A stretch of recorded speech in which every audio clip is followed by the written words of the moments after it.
Hello and welcome to Just Interesting, the podcast where nothing is fascinating, definitely nothing is boring, everything is just interesting, like watching magnolia paint dry with scented lavender leaves wafting beneath your nose. It's not exciting. That's good, yeah. But it's not bad. Yeah. Watching paint dry is the definition of boring, Robin. But I mean, this is no ordinary paint. This is magnolia paint, Martin. Magnolia paint's the most boring paint you can get. with a scent. So you're watching it dry, but then you're like, oh, there's a scent. They've done something. I'm there. sorry. If you've got a Alex. candle on while you're watching paint dry, there's something wrong with you. Well, joining me, Robin, are Martin and Alex, both of whom are chipper and happy to be here, as you can tell. And we'll be discussing a very interesting angle, I think, on a topic that we have discussed before, which is, are the Freemasons just misunderstood?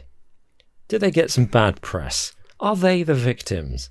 That's what we'll be discussing this week. But before we get to that, we'll be sharing what we learned this week, and we'll be answering some questions from our lovely, wonderful Patreon supporters and YouTube members who keep this channel going and who we invited to ask us some questions, which we will be answering in this podcast. But a particular shout out I'd like to give to our biggest and best supporters.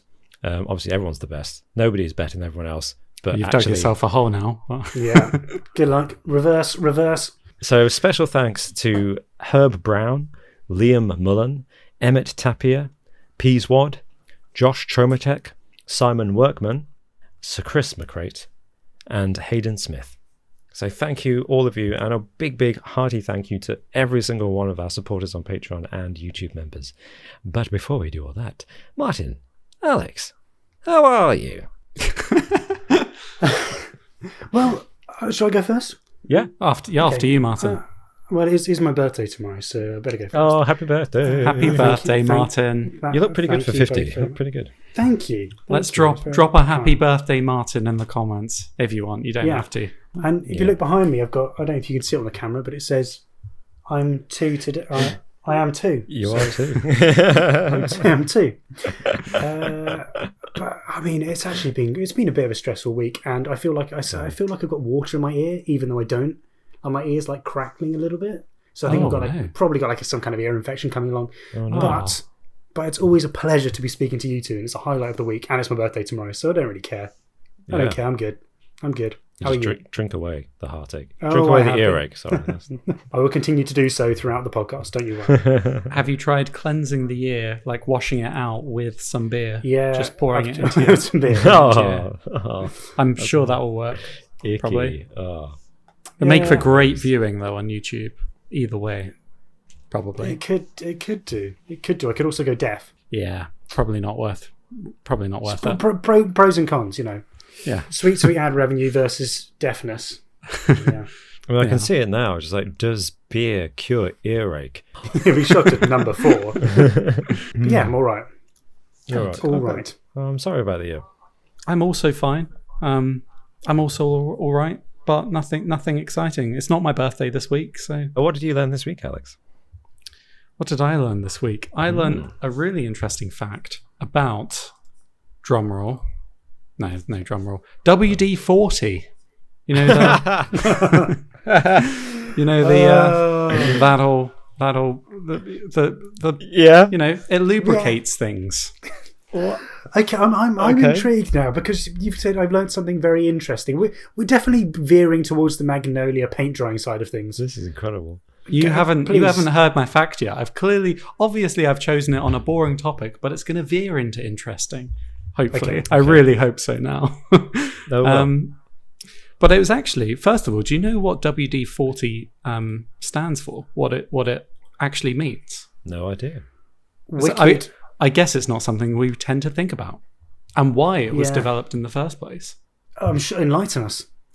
Well, so it was originally developed to repel water from the surface of components. Okay, it's not interesting at the moment. So hence the name Water Displacement 40th Attempt. So WD-40. Oh, water displacement. Now, here's the interesting thing, and this isn't verified. Some reports say that it's used it was developed generally for the military, but some say that it was developed to be used in Atlas ICBMs to stop ice buildup on their way to the target. So it was designed for use in nuclear warheads. Oh. And apparently, my fact is that so the secret formula for WD-40 is stored in a bank vault, and it's only left the bank vault twice. And one of these times was on its 50th birthday, when the CEO of WD-40 rode through Times Square on a horse in a suit of armor with the formula in his hand. Wow. Whoa, hold on a second. What? Yeah. Why would he do? Why wouldn't he be in some kind of machinery that needed it? A horse. Yeah. Sell your product, so mate. Stupid. Yeah. I mean, I guess maybe suit of on the armor, armor though. a little bit. Suit of armor. That would definitely help. Yeah. He's Although got to improved be mobility. using your I product. feel like he got the wrong gist, though. Surely he wants to protect the formula rather than himself. He should put the formula in a suit of armor. He was just flexing. He was like he was daring people to come and steal it from him. He had a suit of armor on. He had a horse. He was madman. Probably. I don't know anything about him. I imagine that the old suit of armor thing probably it must have just come about because they just had a suit lying around, or one of his friends had a suit of armor. Yeah. I mean, you don't do in London. Someone would stab you for wearing that. Yeah. The second time that it was taken out of the vault was just when they were changing banks. So not exciting. Change it back. Yeah. It's weird. There's no explanation of why CEO Gary Ridge did this in the first place.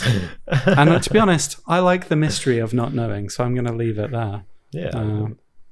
I like it. But yeah, it's a product that you never really think about. So yeah. Thank you. The CEO rode in a suit of armor, carrying its secret formula in Times Square. Well, I learnt about a man called Steve Way, and good old Steve. He is in fact the British record holder for the 100 kilometres race. So these are ultra marathons, which is an amazing achievement to be the British record holder. Fantastic. Yeah. And he's also run the London Marathon a whole load of times. I think he came in 15th one year, which is pretty amazing for the whole London Marathon. And he also holds the British over 40s record for the London Marathon too, which is incredible. Yeah. But what makes this more incredible is the fact that he only really started running at the age of 33. Huh. So there's still time for me. Well, this is what I was trying to bring up. It's never too late to get involved. So when he was younger, I imagine he did a fair bit of running as a child. But as things wore on and time wore on, as most of us do, the athletics kind of career and the sport started to diminish, and he started working in IT, and he worked in, I think it was Barclays Bank, long hours. And so he was stressed out. He was piling on the pounds, and by the age of 33, he weighed 230 pounds, which I think is about 16 stone, which isn't crazy heavy if you're I think that's clinically obese, though, isn't it? It is. If you're an American football player or rugby player, you'd kind of be par for the course. But as an average bloke who's sitting in front of the TV and eating Wotsits and Cheetos, you're probably not in the best of health. And he was smoking 20 cigarettes a day.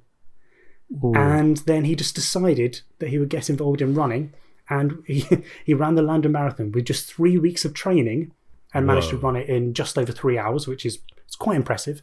And so he came back I think it was 2 years later. He came back and managed to run the marathon in just over 2 hours, in like 2 hours 15. Wow, which is incredible. And from there, he became a professional athlete and managed to break this incredible record, which he still holds today, of the British 100-kilometre marathon, ultra marathon record. So it just shows that you can be obese, smoking 20 fags a day, and have a sedentary lifestyle. You can still turn it around, even if you're in your 30s. That's incredibly inspiring. Great. Yeah, actually, yeah, that's really good. Mental. Although dangerously, that's the kind of story that makes me think, oh, I've still got time, and I don't do anything. Still plenty of time. Yeah. He didn't start till he's 33. I've got some years left. You've got before I ages, can put in any effort. Fine. Yeah. Plenty of years left. Yeah. Many years. After tomorrow, there's a few less, but I've still got a couple of years. Yeah. Oh man. So the trick is every birthday to look for a new inspiring story of someone who's older than you who did something like that. Like, exactly, yeah. when you hit 45 and you're like, I found this person who didn't start running until they were 49. Okay, it's fine. There's still time. I mean, they did have a heart attack during their first marathon, but by the third marathon, And he died a hero. yeah, exactly. Yeah, so that's what I learned this week. Wow, that's really great. My fact that I learned this week was also about an individual. I guess that's the theme for this week, isn't there? About particular individuals behind something. Mine was about the British composer Ralph Vaughan Williams, who many British people may have heard of because he's famous. I think his most famous piece of work is The Lark Ascending, which is frequently voted Britain's favourite piece of classical music, I think. How does it go? Sing it? Sing the whole thing. He also collected loads of English folk songs, and he's a very influential, in fact, culturally very influential, because he also edited, I think, the English hymnal that's used in the Anglican Church. So you'll see quite a few of his hymns in the hymn book. His name is on the bottom of them because he composed the music. And he was a very religious person. As well as working on the English hymnal, his dad was a vicar. He was born in a vicarage, in fact. And when he was a boy, he once asked his mother how the world came to be. Apparently, she said to him, "The Bible says that God made the world in 6 days. Great Uncle Charles says that it took longer, but we need not worry, for it is equally wonderful either way." Great Uncle Charles was Charles Darwin. Yeah. Twist. What a twist. Yeah, I know. For me, it was interesting to learn that this fairly important musical figure in British culture was related to Charles Darwin. Aren't they all related to each other? But also that's an interesting reaction, I think, to how people at the time, and specifically relatives, reacted to the revolutionary concept that Charles Darwin introduced. And that's the kind of thing you don't really experience much in kind of history class, is that sense of how do people react to when someone revolutionary comes along and what they say goes against everything that you believe and everything that you've been brought up to believe, but they're your relatives, so you get along. So that was my little fact. I do sometimes wonder, like, what could science throw at us now that would be as kind of monumental in terms of affecting people's religious beliefs and their understanding of the world. I guess like life exists on other planets, but would it really have the same effect as Darwin's theory of evolution? That's the thing, isn't it? Because I think most people a significant amount of people would believe that there statistically has to be life elsewhere in the universe. Yeah. In a way, we'd be more disappointed if we don't come across alien life in the next 100,000 years, right? It would have to be something that is so much against what we believe now. So it would have to be something that seems ridiculous to us. The Earth actually is flat. Gravity doesn't actually exist. It has to be something as monumental as that. Yeah, I think. Like Einstein's ghost comes back and says, "Psych, suckers! It was all a joke." And then we realise that ghosts exist. And then throw that on the pile. Actually, that could be one. Yeah, that could be one. Actually, ghosts might actually be the next thing. Ghosts are the next big craze. Ignore me. Okay, well, that's a good question. And actually, that leads us nicely into the next section of today's podcast, which is questions from our Patreon supporters. We asked you to send in your questions, and we promised we'd answer them in the podcast, and we will. Just got a couple of questions because actually there were so many questions, and the questions all of you sent in were so fantastic. I think we've got enough questions to keep us going for quite a few episodes to come. Yeah, so don't send in any more. No, do send in more. Do send in more. Yes, we'll be putting a call out for more questions on the Patreon and to our YouTube members after this podcast. Actually, very true. So please do keep sending them in. Ignore Alex. Send them in. So my first question, and I think this is a nice question to move on to after our little conversation about science. So Martin and Alex, Kay says, which mythical animal do you wish existed? Ooh. Oh, which mythical animal? Yeah, which mythical animal do you wish existed? Are we talking about kind of in the wild? Because there are certain mythical creatures that would be cool to see. Like, what about a minotaur? That'd be quite cool. Yeah. Yeah, That'd that'd be quite cool.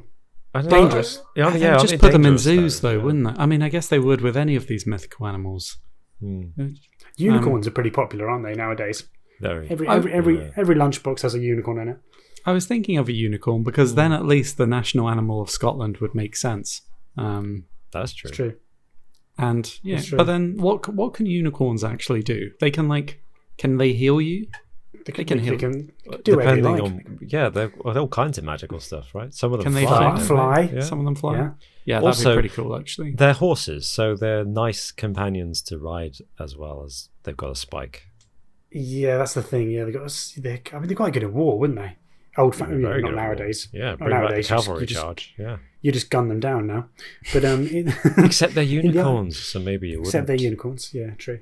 If you're a Harry Potter fan, I guess if you drink unicorn blood, you can live forever. I'm not sure. Voldemort drinks unicorn Is that blood. it? I'm doesn't just see now I'm just becoming naturally cynical and I'm imagining unicorns being harvested in some kind of battery unicorn farm he? Yeah. or sold off to Yeah. the that's military true. industrial complex or Minotaurs. war. Minotaurs are sentient, at least, aren't they? As in, like, intelligently sentient, Yeah. right?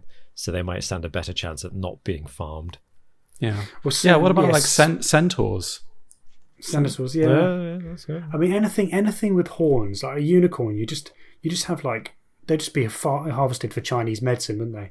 Be Yeah. chopping up all the unicorns' horns off. And Yep, that's probably true. We are so miserable. Why do people listen to us?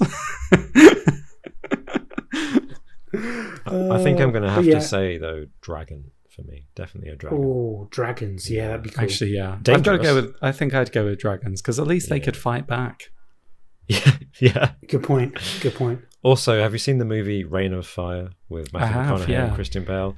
Yeah. Years ago. I kind of, in my head, that's the post-apocalyptic world I could live with. I know it doesn't make sense, but I'm just like, that's a cool way to go, Dragons. Yeah. I don't remember that being a very good film, and I was fairly young when it came out. No, it was not a good film. It's an interesting idea though, and I like Yeah. how dragons were kind of treated in that film, almost like a natural disaster. So the next question is actually very similar to the last question from Sir Christopher McCrate, the legend, and he asks us, if you could live in any fantasy universe, which one would it be? Ooh. I may have just That's answered tough. that with my last answer. Yeah. The reason that's difficult to answer is that most fantasy universes, on the surface, seem quite cool and fun, but in reality would be a bloody nightmare. Think about the Lord of the Rings. You go there and you're like, oh, Hobbiton's all right. And then, Yeah. the Uruk-hai come in and start burning the place to the ground. You go to Rivendell and everyone's like, oh, well, let's argue about what we should do with this ring. It's just, no, stop it. Let's just live, let's just continue and just make the earth that we have better. It really kind of depends Wow. when you're entering these fantasy places, doesn't it? Lord of the Rings, like either before or after the whole Middle, the whole War of the Ring, yeah. War of the Ring stuff. It would have to be in the Shire though. That's the only place that's okay. I think Just so, getting drunk, yeah. doing a bit of gardening. That's lovely. I think Rivendell would be quite good. That seems pretty safe, doesn't it? You It just does, get actually. bored. Everyone's walking around talking all fancily. Wow. No one's watching Netflix. No one's getting pissed at the pub. I'm going to say, Alex, that's a little Yeah. bit racist. Just going to throw that out there. Is it? Yeah. To elves? Racist against elves. There we Oh, go. I'm You just so- classified I'm an sorry. entire race as boring, Alex. That's just... I didn't. I said the people in Rivendell. The Ah. people in that other forest seem like a laugh. Well, Okay. the Wood Elves. Yeah, they're different. Oh, The Wood Elves with Galadriel going mental. Okay, look, I don't know what's going on. Actually, wood anymore. elves have a lot of fun. I wouldn't mind being a wood elf. That'd be all right. Also, What will I say? They look like... Would you rather have Kate Blanchett and Orlando Bloom or Hugo Weaving? I know who I'd pick. Just saying. I like Hugo Weaving, Yeah. but... Whew. okay, so what other fantasy worlds are there? I'm quite partial. I like Elder Scrolls. I like that fantasy world. That's quite cool. That's a good one. Skyrim's probably a bit cold, but somewhere else. It's cold, and it's something you're going to get some random person just come up and stab you a whole lot of times. Martin, you keep. I'm introducing reality into these fancy worlds. Yeah, but that's not the point, is it? Like, it is the point. It's the reality of it, because it's which one would you like to be? Would you like to live in it? That was the question, right? Yeah. Which one would you? You're having to live there. What you're having to do is to go down to the river to fish, and then some person comes up with a sword and starts stabbing you. Okay. I'm not living in Skyrim. Learn magic. Go to the college and learn some magic. Mm. And then that would be quite cool, actually. Yeah. Very word, wouldn't There you go. Okay, I'm coming around. let's introduce some sci-fi into this. What if it was something like, off the top of my head, Ready Player One, where admittedly it's a dystopia and the real world is crap, but the VR is amazing. Well, I mean, yeah. No. That No? world is terrible. It's horrible. The Ready Player one, right? It's a dystopia. Okay. It is. They live in like caravans on top of one another, don't they? They do, yes. In stacks. Unless you're wealthy, in which case you're all right. But then you've got the virtual reality, so does it matter? I mean, they don't. That's not the message of the film, is it? That the world sucks, but at least we got this sweet virtual reality. I may have taken the wrong message from that movie. I can't really comment on this one because I haven't seen the movie or read the book, so I'm not sure. Right. But a life in VR, yeah, it's almost the Matrix thing, isn't it? Do you want to live in the real world or the real world? Why would you want to be in the real world? In the Matrix, the argument is, because it is the real world. But the real world is terrible, and like Cypher says in the first movie, ignorance is bliss. He does, and he eats a fantastic steak, doesn't he? So that steak looks good. It's a strong argument. In fairness, it is a good point. Well, this is the problem. What about though. like Star Trek or something though? Surely that's much better. I was literally about to say the problem is that every science fiction fantasy world is a dystopia, and every fantasy world is medieval. So it's less interesting than the world we live in now. But Alex, you just said it, Star Trek. How did I not think of that? Yes. Everything's free, isn't it? And there is no money. You got the replicator, so you just order the computer to make you meals. Everybody does what they want for a living rather than what they have to do for a living. And for the most part, planets, galactic races are unified in peace, depending on the era of Star Trek you want to live in. Star Trek Discovery, not so much. It's a bit of a shit one, that. But good. I think Star Trek. Maybe you got the holodeck. You could live all your there you go. You live in a fantasy world where, thanks to the holodeck, you can live whatever fantasy world within that fantasy world that you want to live. And when you come out of the holodeck, you're in a utopia of everyone being peaceful, everyone being clever, everyone being surprisingly attractive in a geeky way. It's great. You wouldn't want to do the teleporting thing though. Because there's the chance that you're actually dying each time, which you are, right? And they're just building you up again. But as Cypher said, ignorance is bliss. So if you don't think about it, it's fine. It kind of makes me think that the fantasy worlds are maybe overrated. Although our world it seems like a bit of a fantasy world right now anyway, doesn't it? A dystopia. Yeah, the simulation will end at some point. It will. Okay, so quick vote. It seems like we've boiled it down to The Shire, Lord of the Rings, or Star Trek. Where's your vote? I'm going for Shire for the first 20 minutes of the Lord of the Rings Fellowship. Okay. If it's like that all the time, I'm in. You can just chill out. You can be merry. You can have lots of parties and peaceful life. And live for a long time. Yeah. I think I'm actually going to go for the Shire as well. Star Trek does sound good, but everyone would be more qualified than me. I'd be a fish out of water there. Everyone's grown up with this stuff. I wouldn't know what's going on. Whereas the Shire, do a little bit of gardening, go to the pub. That sounds delightful. I'd love that. Yeah, I think I'm actually going to vote for the Shire as well, provided I'm the Bilbo Baggins style middle class, doesn't have to run a farm kind of hobbit.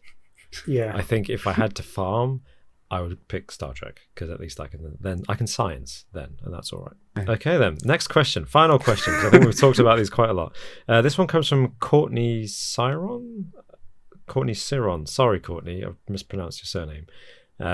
And Courtney asks, what is a hidden talent each of y'all have? Okay, let's pick Martin first. Alex, can we I agree. Can we pick Martin's hidden talent? Ooh, yeah, you can try and guess. We can guess, but it's his hidden talent. This is true. Good point. I've got a talent that you know guys know about. everything about Yeah, I would have said rugby you can union. drum. You can drum. I And can you can drum, drum, yeah. I can drum. I've taught drumming and stuff. Yeah, drumming's one of them, but it's not that hidden. If I remember rightly, you're also very good at Apex Legends. That's You're much true. better than me and Robin. Yeah. Well, I'm better than you guys, but that's not really saying much. Oh, You guys. I mean, we did a stream, didn't we? we did. And We did. it It's didn't on really the go to channel. plan. But you hadn't really played it, so it's fair No, enough. that's true. But you are good at it. You are very good at it. I haven't played it in months. I've got to be honest. Probably about 6 or 7 months. Maybe we should get back on it. Let us We know in the should. comments below We if you want should. us to get back on Apex Legend and upload a video like we did before about how terrible we are, and Martin has to carry the team. I think being good at being okay at a game is definitely not a hidden talent. I can juggle with 3 balls, but that's not really that interesting either. I can tie a strawberry lace in my mouth into a knot. There you go. There's my hidden talent. Oh, Party trick. I would have been a bit worried if Robin had guessed that. Was it That would be a bit weird. how would I know? Yeah, I can do that. That's actually amazing. I think that's genuinely a great talent. Well, thank you. It comes in handy all I mean, the time. I've never That's tried, not- so I don't know Talent how. doesn't have to be useful, Martin. No, It just true. has to be True. impressive, and that's impressive. Especially strawberry laces, because they're quite floppy. Yeah, we'll leave it at that. We'll leave it there. Okay. So I know what you're like. You're going to just spend the rest of the podcast making innuendos, talking about castration.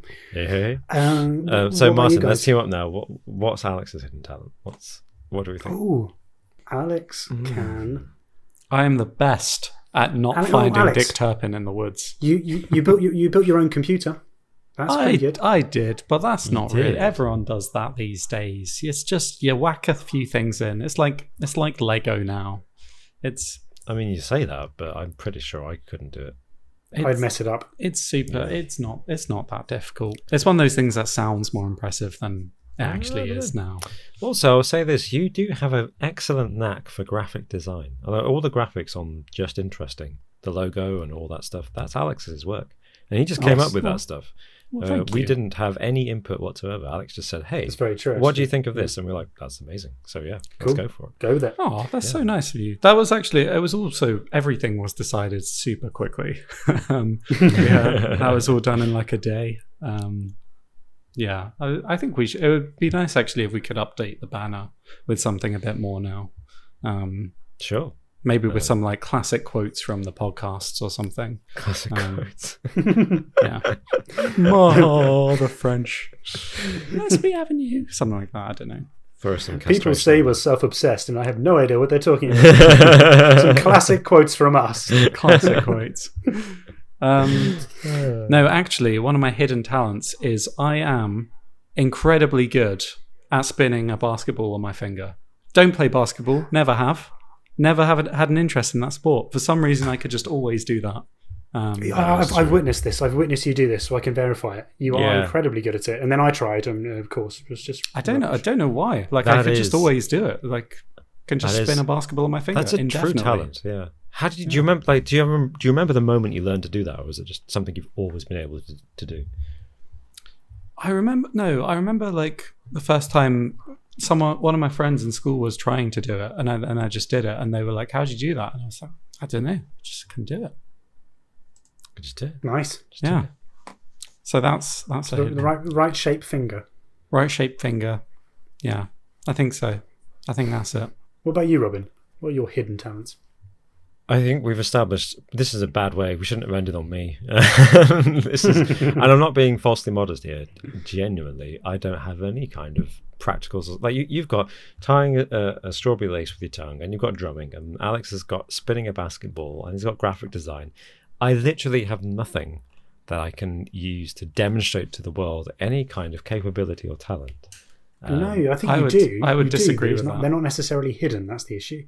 Yeah, I think I like genuinely. You know more about films than anyone I know. You could Yes. go on Mastermind, and like your topic could just be films. Any question about any film, and that you'd probably do better than average. Yeah, and that's that's very why kind of you. Alex, when you had in the quiz a couple of weeks ago, and you had that 3-pointer question, all on movies. That's 3 points down the drain. Yeah, they weren't that obscure films though. They It was really like weren't, Pulp Fiction, no. Ratatouille. They weren't, but you're severely underestimating my lack of knowledge in this area. No grudge. No, that's very kind of you to say. I couldn't go on Mastermind with the general topic of films because there's the kind of minutiae that they ask on Mastermind I couldn't answer. But I do, I would concede that I do have a fairly good working knowledge of films in general. I think we've learnt a lot about each other in this episode. Yeah, we have. So thank you for asking that question, Courtney. That was the most revealing. And thank you for all your other questions, Patreon supporters and YouTube members. Please do keep sending them in. We will ask for more soon and answer them. So that brings us nicely on to our main question, the title of this episode, and what we're going to be discussing this week, which is, are the Freemasons misunderstood? Are they just the victims of their own bad press? And there's a reason we're asking this question, because I recently came across an article, a statement actually, made by Dr. David Staples, who is or at least was, the chief executive of the United Grand Lodge of England.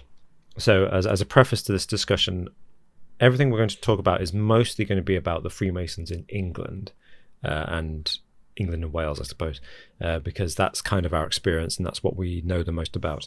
But we're talking about Freemasons more broadly, obviously, as a global organisation, but we're going to be talking mostly about England. And Dr. David Steeples, who's the chief executive of the United Grand Lodge of England, in February 2018, he wrote an open letter and took out full-page adverts in several newspapers, all the biggest newspapers across the UK, and circulated it online on social media. And he said in this open letter, which was called "Enough is Enough," which sounds like a Beyonce album or something.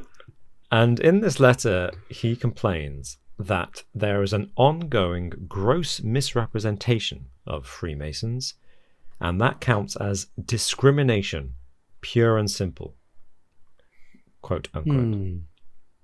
He goes on to say in this letter, our members shouldn't have to feel undeservedly stigmatized. Freemasons welcome individuals from all walks of life, of any race, faith, age, class, or political persuasion. Throughout our 300-year history, when people have suffered discrimination, Freemasonry has embraced them into our lodges as equals. And the advert states that in 2017 alone, Freemasons in England raised over £33 million for good causes. And frankly, I was shocked by that statistic. I had no idea that the Freemasons were that generous to society as a whole. It makes you wonder how much money they're spending on evil projects to take over the world. It's a cover. It's a front. Well, there we go. So that leads me very nicely to today's question, which is, are Freemasons misunderstood? I mean, before we get into this, Alex, Yes. You have connections to the Freemasons, don't you? You're very much involved in the secret societies and the rituals. Am I right in thinking? No, not really. I've got family who That's are what a Freemason would Freemasons. say. Yeah. My granddad and my kind of second cousin, are Freemasons, and I have to be honest. There is nothing more disappointing than having a conversation with a Freemason.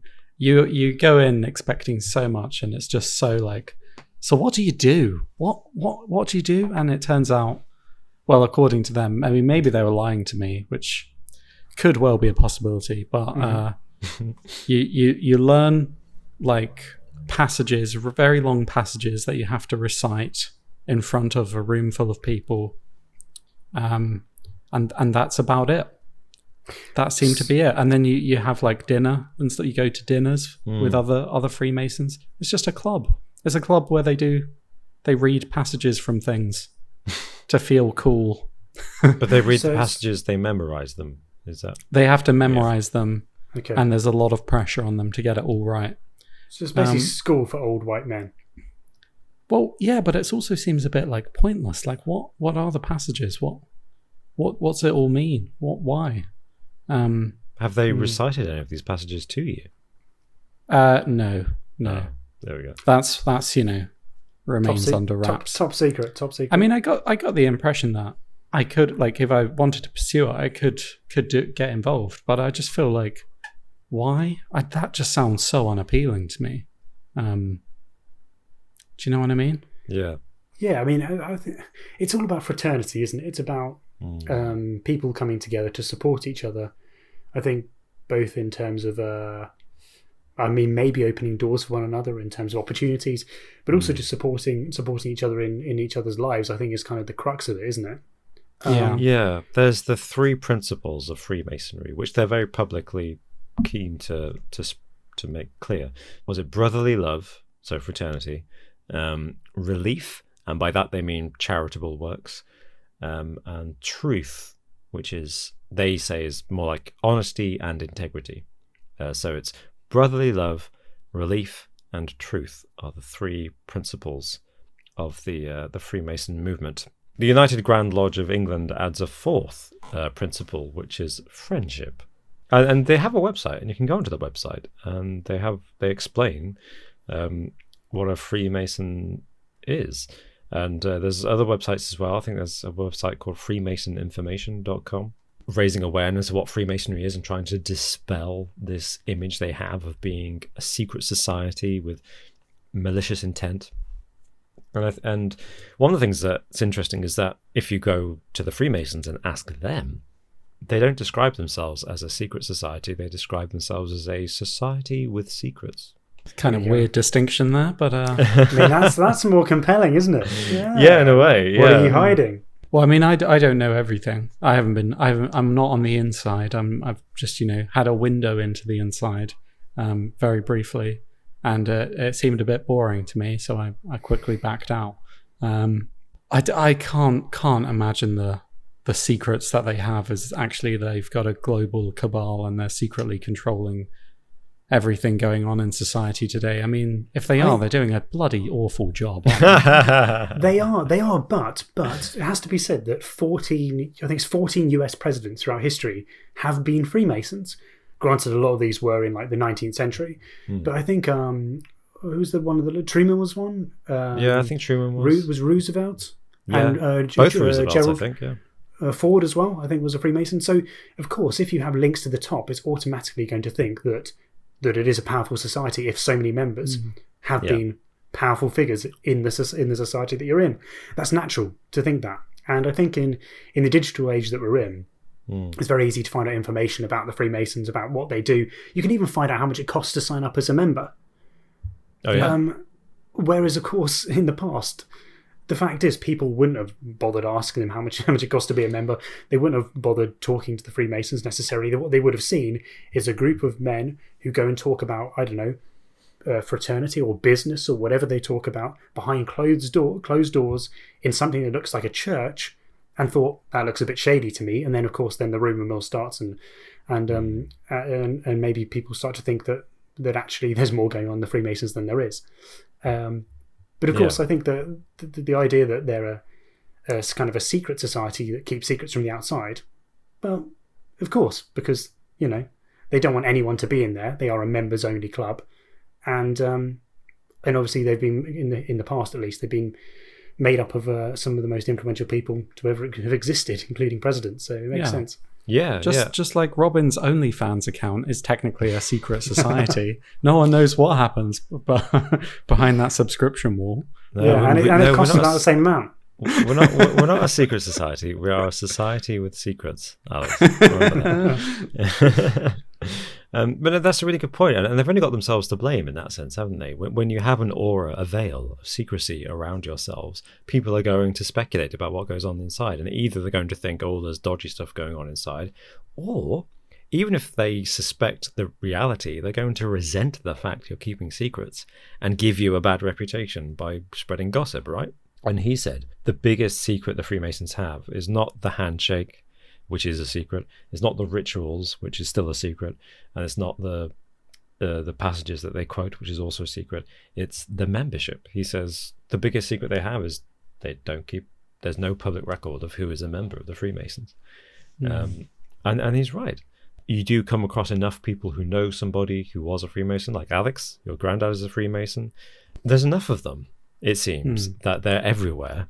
But also, I would never know. Walking down the street, you'd never know. No. Except, and this is something even the Freemasons have admitted recently, they've said they have a bit of an image problem because generally, white male, skewing older generation, possible Freemason. If it's a minority person or if it's a woman, very unlikely to be a Freemason. Although, in Britain at least, there are 2 Grand Lodges for women Freemasons, which is kind of cool and something new that I thought Freemasons were an exclusively male preserve, but actually there is some room for women in the Freemasons movement. They've got to adapt, right?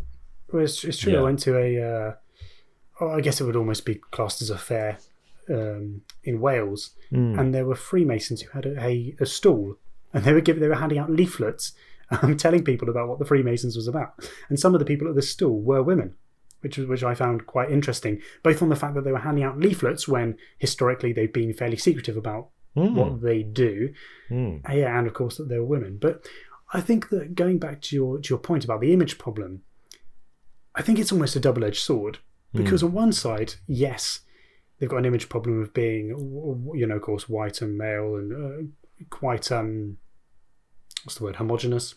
But on the other hand, I mean, of course, diversity is a good thing in most areas of society, of course. But on the other hand, the mystique around them and this kind of image problem, the other side of the image problem, that people think they're shady, and the issue that David Staples had a problem with, that people would kind of misinterpret what they do. Surely that's part of the reason why people are interested and why people want to see what's going on inside the lodge and want to maybe become a member because they want to be involved in that gang, right? It's almost like when you're absolutely, yeah. When you're at elementary school, you want to be in the gang of the secret handshake or whatever, or the place that some of the kids go to that other people aren't allowed in. It's the exclusivity and not knowing what it's all about. The secret clubhouse with no girls allowed. Yeah. Exactly. That's literally that, but for 6-year-olds. Yeah. I totally agree. And I think, the reason why maybe the membership is declining is because that incentive is no longer there. I mean, like you said, in the 19th century, there were, some of the world's most powerful people were Freemasons. And even in the 20th century and 21st century, you can look at like the Bohemian Grove in the US, where like presidents, both Bushes, the Clintons, Bill Clinton, male only as well, and other presidents, Reagan, were in this kind of secret club. And I think part of the incentive why people want to go there is so that they can mingle with these extremely powerful people. There's not necessarily a conspiracy theory, there's not necessarily a conspiracy going on with all these people where they're plotting to overthrow the world, but there's a group of powerful people in the same room talking to each other, making grubby deals, but under the table probably. Whereas now, in a way, I feel like them trying to rehabilitate their image is almost having going to have a negative impact on people being interested in them to begin with. Like the more you know, the less alluring it is, as Martin says. Yeah, exactly. Yeah.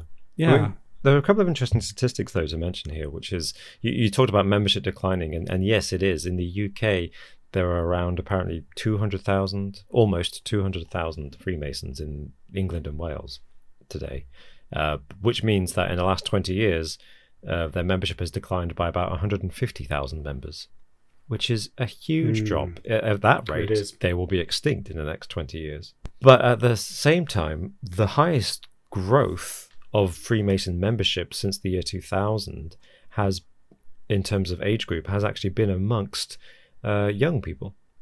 So I think their young membership has grown the most of any age group in England. Unfortunately, that millennial age group still makes up only 2% of the total membership of the Freemasons in England and Wales. So in an attempt to kind of improve that statistic, in 2016, older Freemasons were told to smile more in order to encourage the growth of younger membership. Smile and wave, boys. Smile and wave. Smile. And this is a quotation from the pro Grandmaster Peter Lowndes, who's the second in command, like number 2 in the Freemasons in Britain. He said, he told all his brethren, "There's no harm in being seen to enjoy ourselves." But now I'm just imagining them instead with their like baseball cap backwards, walking in with a skateboard on their shoulder. Hey, fellow kids! Yeah. Whoa, want to join a wicked awesome club? Yo. We're hip. Yo, yeah. We're hip. We're trendy. I mean, they're on social media now. They have not only websites, but they have a hashtag. We do that. We do the Twitters. We do the Twitters, yeah. If anyone on Twitter, go look up the hashtag #AskOneToBeOne. That's ASK12B1. Is this sponsored by the Freemasons? It might be sponsored by the I Freemasons. wish. Please get in touch. We will be your advertising. This is my board. initiation ritual, fellas. This is how I get This was in. it. This is what you had to do This is what I had to do. to get in. But so they're clearly trying. Let's say that they're clearly trying to be a bit more open and have a bit I more. think of we should try and get it youthful image. going. Get it going again. Let's use our collective platform and get Ask One to Be One Trending. Let's get trending. I mean, do it. Alex, because of your links to the Freemasons, You're saying that as if like I have some kind of inroad. I'm not that involved with the Freemasons. because of your insider knowledge and your yeah. the fact that you know the secret handshakes and what they read, do you reckon that you'd be able to infiltrate at some point in the future? I do, Martin. I think I'd be able to collect their secret plans for taking over the world. I mean, at the very least, could you kind of get your granddad's plans for taking over Essex and feedback to us? Yeah, sure. I'll have a look for it. I'll go around to his house and have a little look around for it. Probably be under his copy of the Daily Mail or something. I think it's worth mentioning the good works that the Freemasons do. Whilst we're teasing them, I think it's also worth mentioning that statistic again, about £33 million that they gave just in Britain alone to charities or charitable causes in 2017. And I looked it up, and pretty much on average, they give just over £30 million a year to good causes. And actually this year, in the COVID pandemic, they've done a lot of good work to help people in need. They've given thousands of pounds to individuals, and they've given tens of thousands of pounds to clubs which are unconnected to the Freemasons. They've got no financial interest. They just give this money to help local clubs that are struggling because nobody's able to pay the membership fees. Obviously able to give money to people who's out of work. And I think there's two sides to that coin, because there's a second fact to mention, which is typically, although they give over £30 million a year, half of that, and I mean literally half, is given to Freemasons. And that's what the Freemasons do. They club together, they combine their membership fees to then, in turn, when a Freemason is on hard times, they can give them financial support. And I know that's a thing that's been part of their history since the beginning. In fact, that's officially, I believe, the reason they formed in the first place. Freemasons were Masons who travelled around a lot doing freelance work, the gig economy as it was in the medieval times, and they needed help, so they were grouped together to worship and to financially support each other when they were on hard times. So what's the new equivalent of the Freemasons? Would it be like Fiverr, the website Fiverr, where you just hire freelancers? No, I think maybe, except Fiverr there isn't that collective support that you get from each other, and there certainly isn't the religious dynamic. I think, interestingly, although this letter that we read at the beginning of this discussion stated that they accept people of all faiths, which is true, there is part of their self-description on their website, like what is a Freemason, says people who believe in a divine power. So they might welcome people of all faiths, but there's definitely an emphasis on you have to believe in a higher power. So I don't know how many atheists. Is this like kind of trying to get into a religious school where it's basically you have to just say that you believe in it and then you're kind of in? Are they strict on this, or Alex? Yeah, tell us, Alex. You're our source. Actually, I did. This was part of the discussion I had with like my second cousin over this. And yeah, I think you're right, Martin. I think it's kind of like they are quite. It was something that they are quite keen on.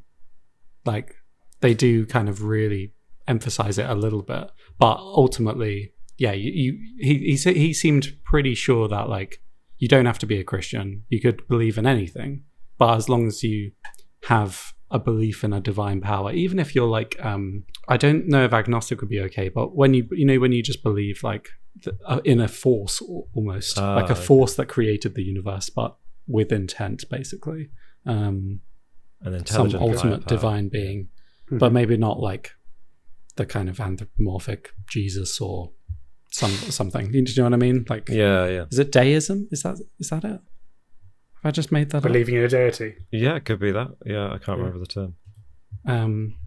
I think it's just but I think it is something that they take quite seriously. Yeah. Okay, well there you go. So this is what's interesting to me is that the Freemasons, for all their bad press, do quietly, and I mean that quietly, do huge amounts of support for charitable causes, and interestingly, I think individual cases. So it's not just that they're giving their money to charity, which a lot of celebrities do, and get the tax benefits as a result. Not that I'm saying it's a bad thing to give to charity, but Freemasons offer direct support to individuals who need it. And I think that's really interesting and really important to note because it's good works. But it does raise a question in my mind, as I think you said it, Martin, at the beginning of this discussion, which is where is that money coming from? That's a lot of money to be giving away every year.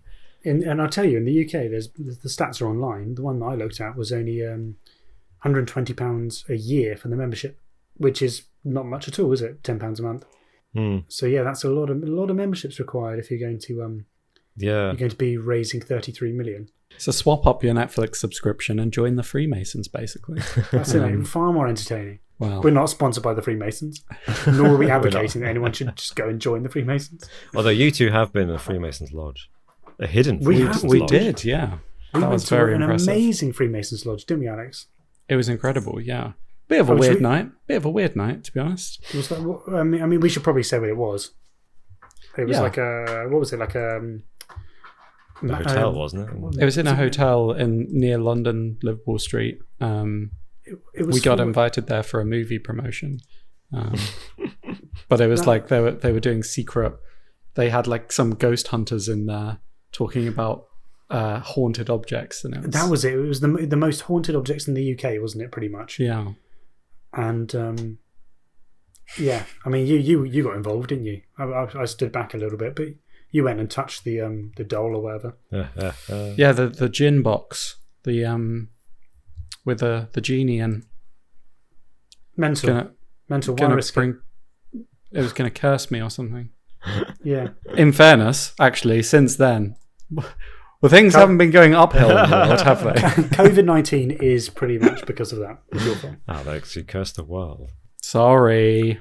I just want to mention a couple of things that might explain why the Freemasons have a bad reputation in the modern age.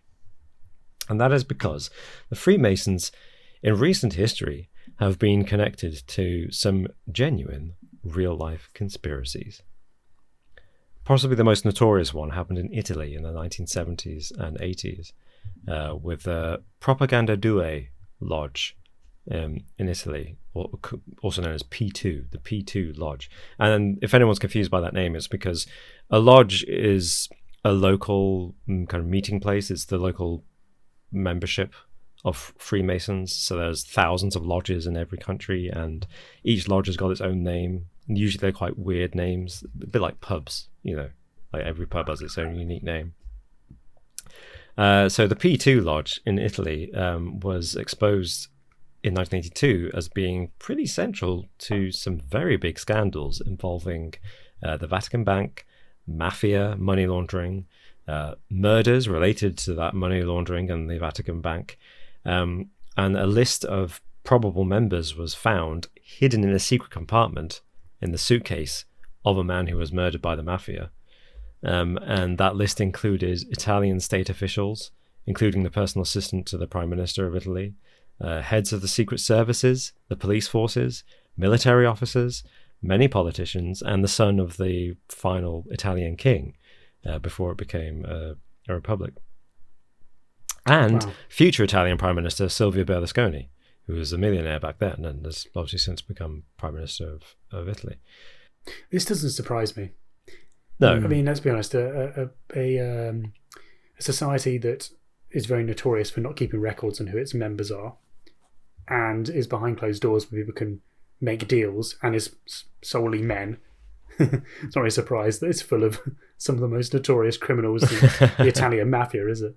yeah, exactly. And more than that, they found, as part of the scandal, they uncovered plans by the head of the P2 Lodge to form a right-wing authoritarian state in Italy, funded by 40 billion lira, raised through the Freemason Lodge, in the event of a left-wing election victory in Italy. Wow. You know, and it's this kind of thing that gives the Freemasons a bad name.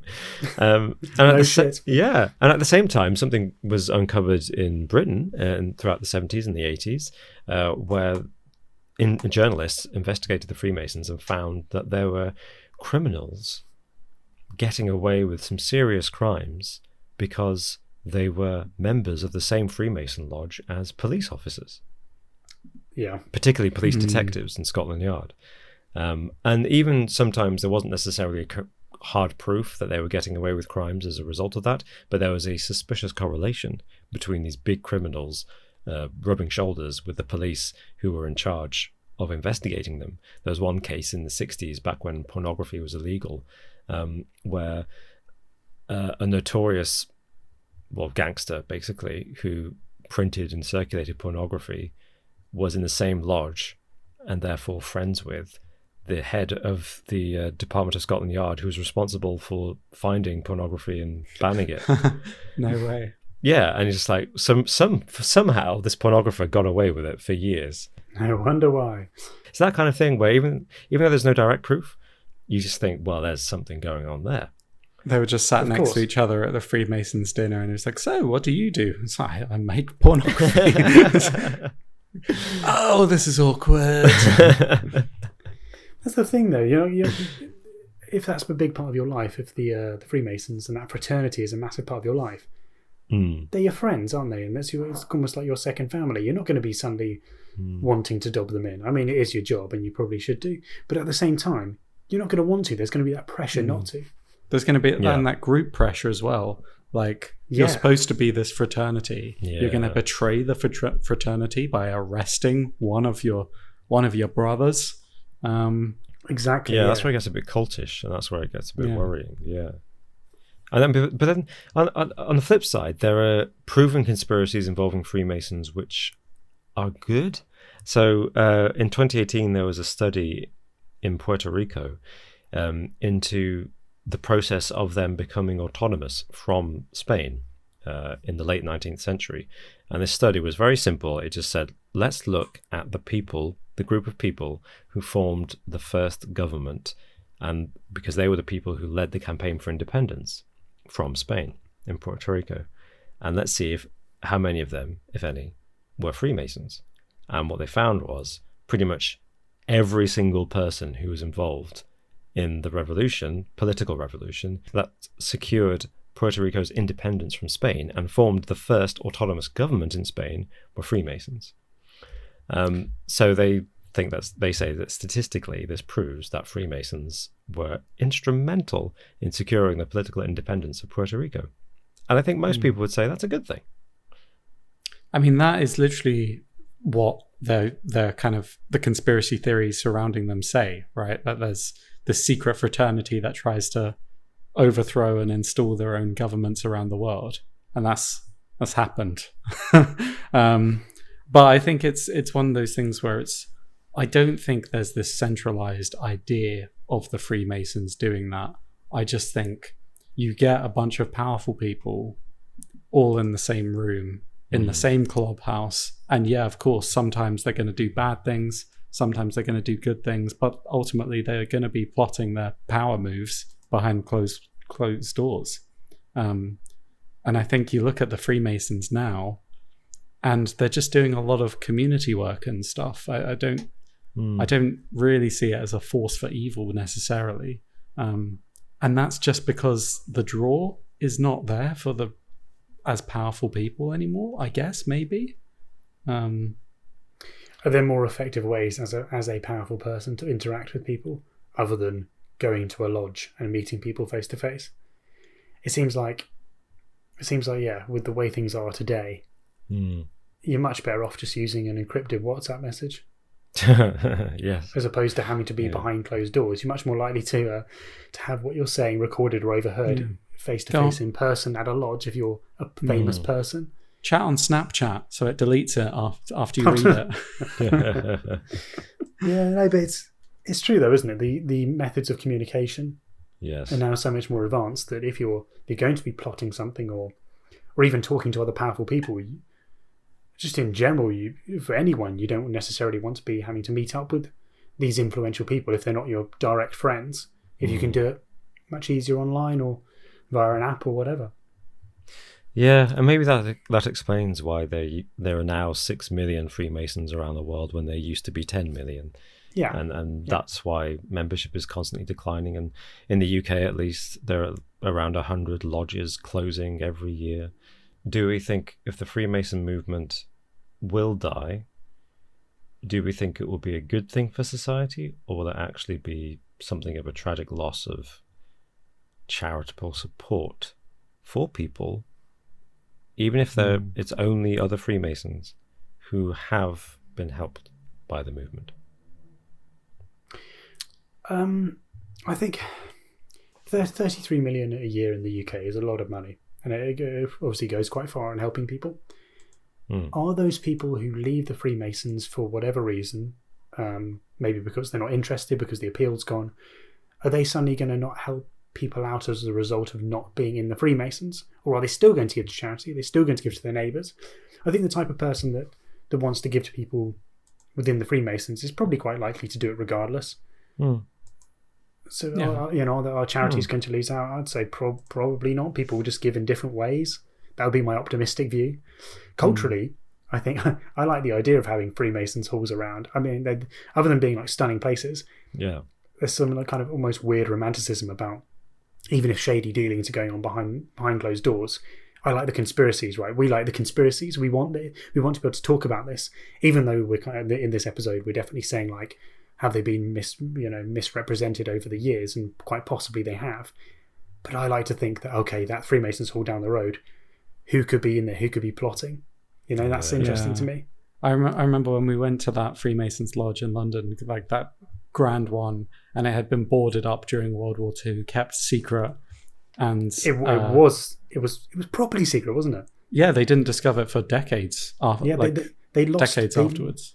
It's crazy that they lost knowledge about it even being in that. It was in a hotel. Yeah. Of even being there, no one was there. And then they discovered it behind this like fake panel in the wall, which was this was mental. They didn't know this huge lodge was in the middle of the hotel. It's crazy.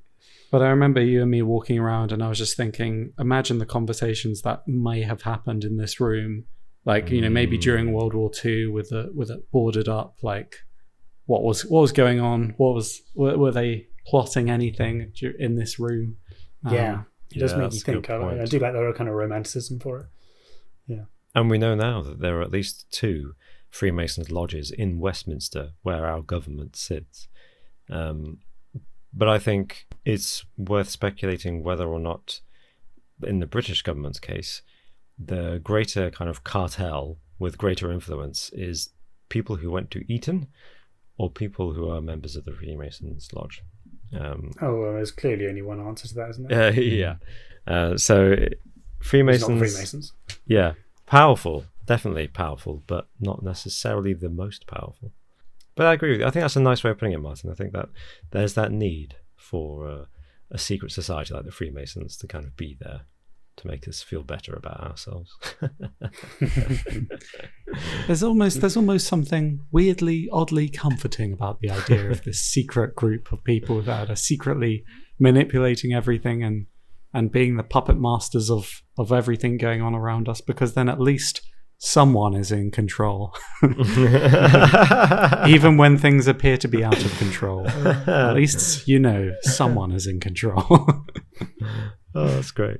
Please let us know your thoughts, everyone who's listening to this podcast on whatever platform you're listening to, whether you're watching it on YouTube or on Patreon. Give us a comment, give us a tweet at JInterestingYT, or I'm at Alltime Robin. I'm at Mart Interesting. And I'm at Just Alexing. Yeah, tell us your thoughts. And in the meantime, do you fancy a quiz? Absolutely. Oh, yeah. Oh, yeah.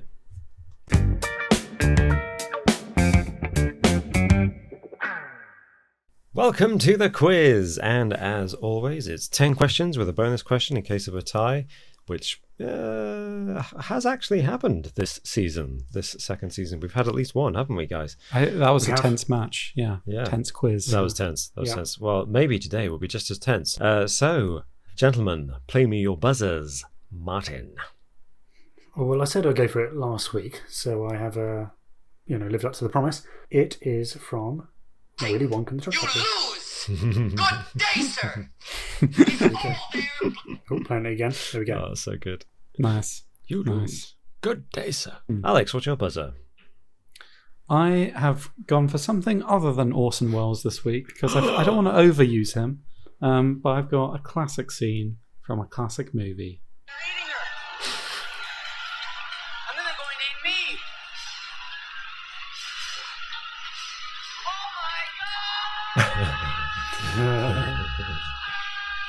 Nice. Good one. Good There one. you Very good. That's the classic Trolls 2. So, question number 1. How many stars are there on the Australian flag? Alex? go. Shot in the dark. 4? No. Oh. There's more than 4, surely. I thought we were going to closest wins. Let's double it. 8. No. The correct answer is 6. Oh, okay. So we're between, both, between both you. in between. Okay. Yeah. Is that the... What does it represent? The number of the different... Territories, is it? Yeah, there's Yeah. 5. There's 5 little ones, and there's a big one. Okay. Because there's less in... New Zealand flag is less, right? Yeah, I might have been thinking of the New Zealand one, maybe. If it had 4. But yeah, let's go with 4 for the New Zealand flag. Correct us in the comments below. Question number 2. How long is a blue whale calf when it is born? Is this closest wins again? This or can is be this- closest wins, yeah. Okay. Alex. Well, Robin, a blue whale calf when it's born is approximately 15 feet. Okay. We're Martin? doing feet, are we? Yeah. Is it- Feet is a good. Is feet... Feet is the correct Feet's good. measurement that I was looking for. So thank you, Alex, for picking that. My goodness. 15 sounds about right as well. That's the thing.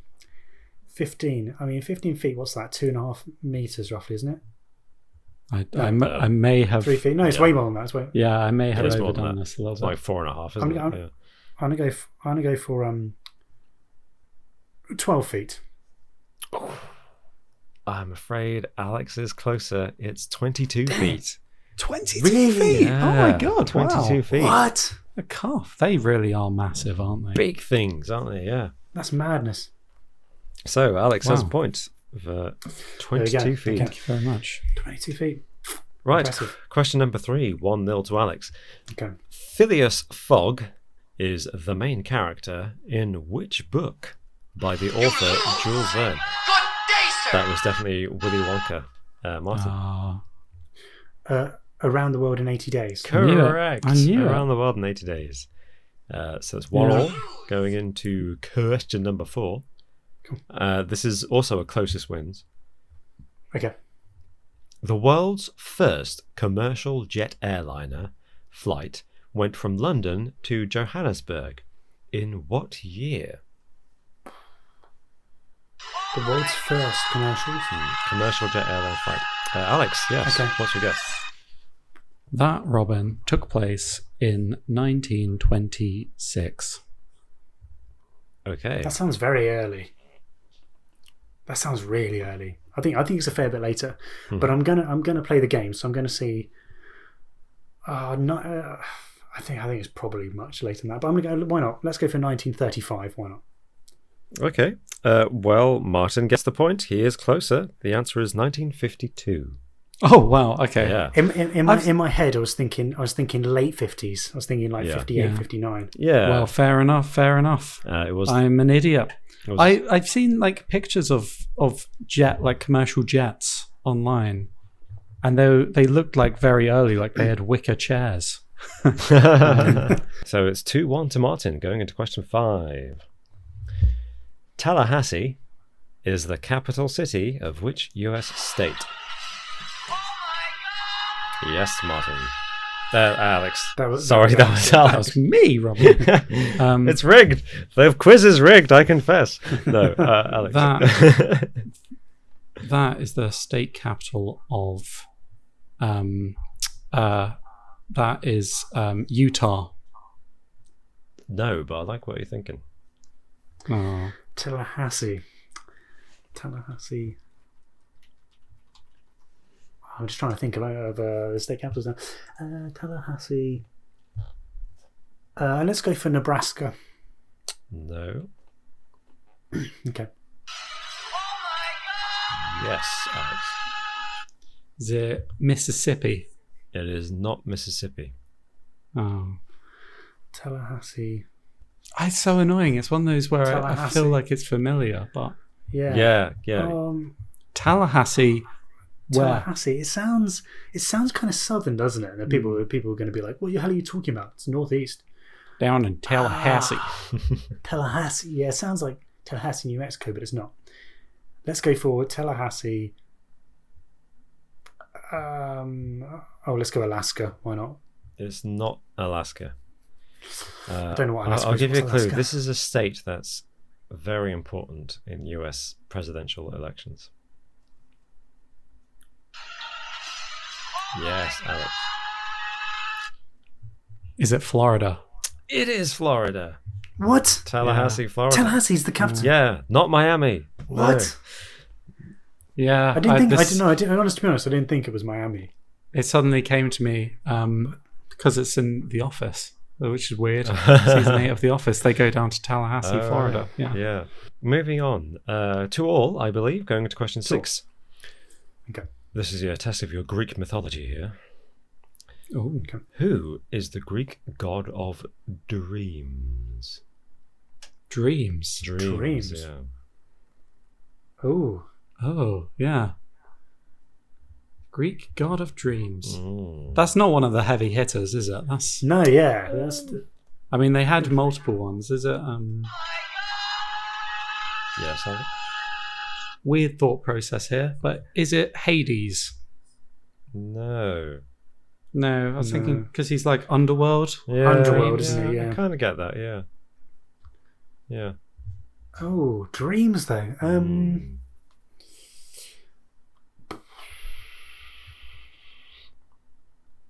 mean, it's not this person, but let's just go for Poseidon. No. I mean, you can drown in dreams, so I suppose, yes. He's it's water, possible, isn't he? Yeah. Can we have a clue? I mean, I'm not it's just someone gonna you've help. definitely heard of. You know the name. Oh, I'm just thinking. Is it? I've got a clue. I just don't know if it's too big a clue. Lawrence Fishburne. Oh my over god! my head, over my head completely. Oh god! No, hang on. Yeah, Alex has got it. I think. Oh my god! What's his name? Oh no, I don't think I know his name. Nothing. You lose. Yes, Martin. Good day, sir.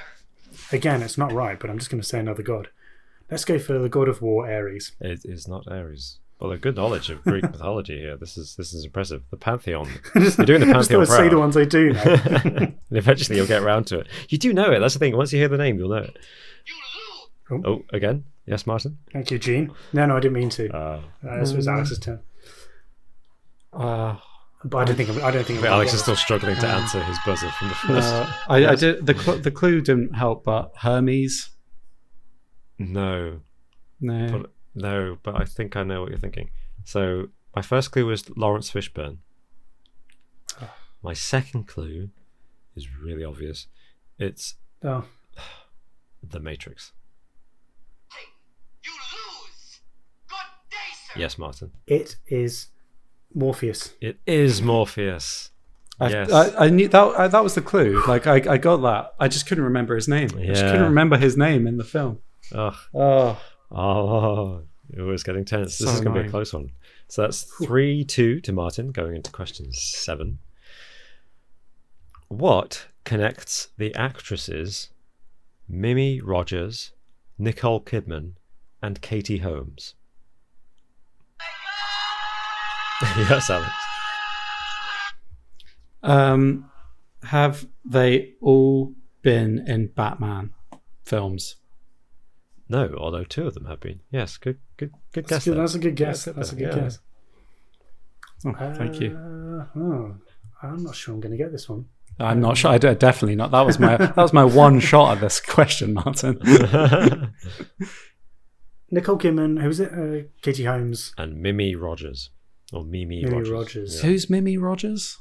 Is that a clue to tell me what has she been in? I feel like I'm trying to think of films that you would know. Oh, you hang are. on. You are familiar. Can I have another guess? I mean, Oh,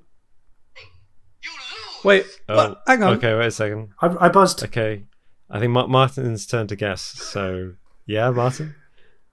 They've all been with Tom Cruise. Oh, for goodness sake! What the hell? We've had this before in this quiz, right? Where And we've I'm had sure this people has buzz back to back. We've definitely done it before, where people have buzzed back to back and had more than one guess at a thing. I buzzed first, then. There was 2. But Martin hadn't had his guess. You know that you. Okay, fine, whatever. I hadn't had one guess. I'll wash my hands. I of this. thought. It's confusing. The system isn't in place. We need to develop a more hard and fast system. Look, I'm fine going with that system, but let's. It's let's okay. fully There's implement it now. still time. There's definitely time because it's How did I not get that? I've It's watched the Scientology only documentary.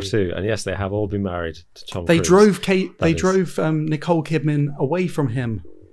Oh, Was the infamous sofa jumping? That was Katie was Holmes, Katie right? He was Holmes, going yeah, mad. yeah. Yeah. yeah. That lasted a long time. Okay, question number 8. 4-2 to Martin, but definitely time for Alex to take this back. This is definitely a fingers on buzzers question. It's a true or false. Okay. True or false? Rugby question. Oh my god. The line-out set-piece play features in rugby league. True or false? I heard Trolls 2 first. Okay. I believe that is false, Robin. It is false. It's in rugby union. 50-50. 50-50. Had to go Exactly. for it. There Had to you go go. for it then. There you go. Very good. Sorry, Martin. That was a rugby question that Alex was able to get. But that's okay. That's okay. So it's 4-3. 2 questions left. Question number 9. From which country do the car manufacturers Saab, Koenigsegg, and Volvo come? Oh man, I'm not entirely sure who that was. It was me. It was me. Just Martin? so I think you it know. might have been Willy Wonka. So Martin. Are you actually serious? Are you actually serious right now? I heard myself first, but then Well, I am obviously, here. yeah. They're from Sweden. I heard. They are from Sweden. They are In indeed fairness, from Sweden. I was gonna guess something else. So fair enough. Okay, I feel better now. Fair Oh, enough. Okay, good. Well done. Yeah, okay. Yeah, they are from Sweden. I've never seen a Koenigsegg car. Oh, knowingly. No, I don't really know. maybe those. it's not. I know the other two. It's though. Saab and Volvo, yeah. I wouldn't have been able to guess that. So, Yeah. well, good knowledge. I thought Saab was from India for some reason. Don't know why. Oh, all right. Hmm. Good. I mean, kind of. Yeah. I can see that. I What can am see that. What Yeah. am I thinking? Saab. I guess it doesn't sound that Swedish, does it? Saab. Hmm. I mean, neither does Volvo, to be honest. Yeah. I guess so. So, question number 10. Who? Well done, Martin. Well done. Oh, thank you. Thank you. Feel a bit robbed, but no, I don't. It's Oh, fine. Alex, you're making me It's feel fine, bad. I it's should have given you that guess first. So you had a chance. Who was the last member of the House of Tudor to sit on the English throne? Oh,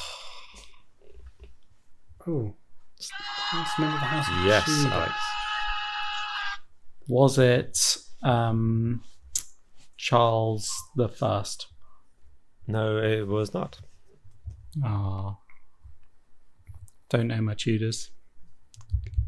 Yeah, when did the Tudors technically end? That's the thing. I haven't done Tudors since primary school. Oh, A come on, guys. long time ago. It's a very famous monarch. You'll both know who this person is. Was it? Oh, I might as well buzz. You lose. Was it Elizabeth I? It was indeed Elizabeth I. Yeah. Well done. 6 Thank you. 3 6 4 6 4. No, that doesn't make sense. 6 3. Well done. No. Was that a slow you, Willy thank Wonka clap, Alex? No. You lose. You lose.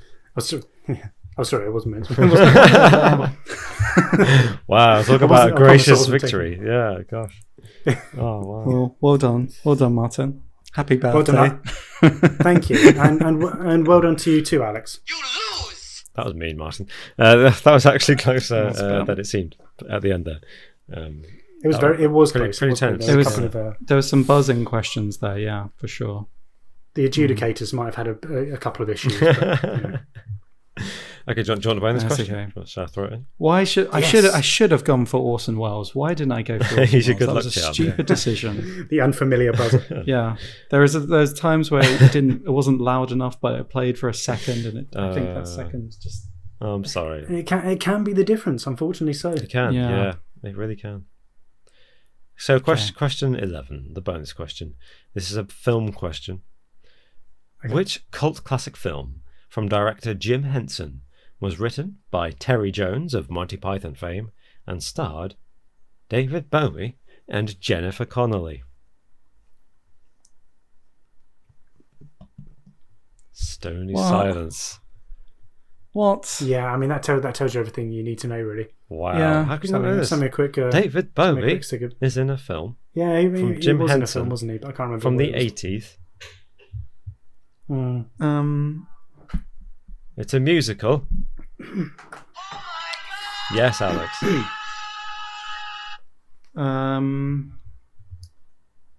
What's the one with No, you can't ask me a question. you gotta give me an answer. Oh no, what's the one with that I'm thinking of? I don't think it's 80s. You lose. Good day, sir. Yes. I believe it was Muppets in Space. No, that was a different It film wasn't Muppets in Space. from that was Bowie from in 2000. I think. Space. No, it's 99. It had David That's Bowie. quite good, actually. Do Muppets your in Space. pointy Underrated. nipples get cold out in space, Bowie? Bowie. Exactly. David Bowie is from this film is in that episode, and they mention it. I'm 1986 Bowie 1986. from the movie. That's a Flight of the Conchords reference. So anyone who's listening just thinking, what on earth are they talking about? Yes. The title is a one-word title, and it's another word for a maze. Another For word what? for a what? A maze. Oh, yeah. Ooh, that. I think I got trolls there. Actually, Yes, you did. Yes, you did that time. Even though there was the same gap between that and the last one, Okay, but that's fine. Labyrinth. It is Labyrinth. Yes, well done. Well done. That's a victory to Martin, which I believe, Martin, that puts you on over 50% victories now. Does that put you Maybe, yeah. top of I the think table? so. I think so, but I've also done more quizzes than you guys, so No, that's right. Yeah, I it think- puts you on 5 wins out of 10 games. That's a bang on Yes, 50%. bang on 50. Yeah. Yeah. that's Nice. okay. I'm okay with that. I'm Yeah. happy with that. I Oh, think it's gonna be you're close. both level now, and I'm one behind again.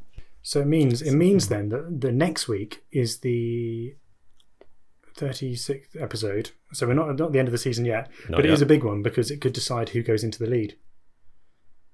It could, yeah. Hmm. Could establish the winner. Yeah. Well, it will, yeah. So we need to. So are we saying then? It's this 35th episode.